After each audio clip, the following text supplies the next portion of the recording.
Breaking news, tragedy in Oregon. A gunman goes on a shooting rampage that leaves at least 13 dead and maybe 24 others hurt.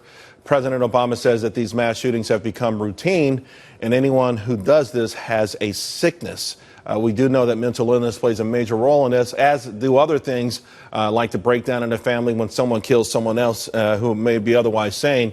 Let's talk a little bit real quick about the social media aspect of it all. I don't know if there was all kinds of scuttlebutt that's not confirmed yet, whether a tweet went out before this, but certainly it feels like in this day and age, particularly with this age group, social media drives behavior. It does, and social media can influence people, and a lot of these young shooters, they're letting people know what they're going to do. They start talking about their plans, and people don't do anything. Because one report stated that someone tweeted, "Don't go to school on the northwest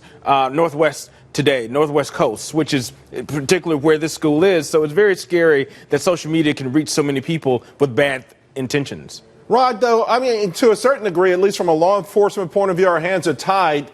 Right. But at some point, and we've seen this also with other attacks in this country, how do we weigh that? How do we start to factor that in? Because it will save lives if we could.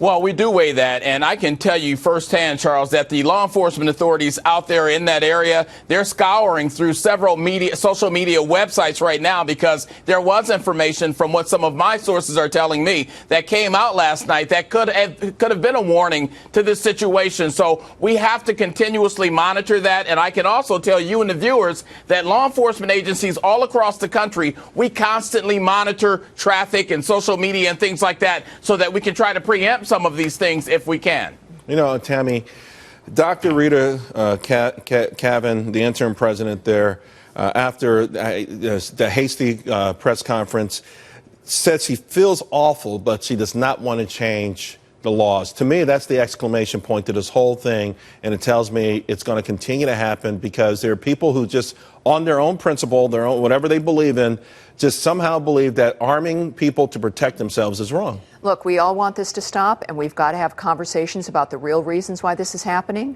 And yet you have an indoctrination, a political indoctrination of people that keeps us from being able to have that conversation and allows this to continue to happen. It is a shame, and as conservatives and as Americans in general, I mean, this really transcends politics. We've got to be vocal and say enough is enough when we see this kind of indoctrination affect people like that woman. She's a doctor. She was doing well with, in a horrible international event. And yet she really, it's a confession, if you will, about how deeply indoctrinated people are in this situation. I think she just had very limited media experience, and she made some bad statements. But she spoke from the heart. This is a big show. But she spoke from the heart. She spoke from the heart. She spoke from the heart. And even though this happened right in front of her face, she's willing to live with it. And she thinks it's an anomaly, and we know that it's not. President Obama just said as much.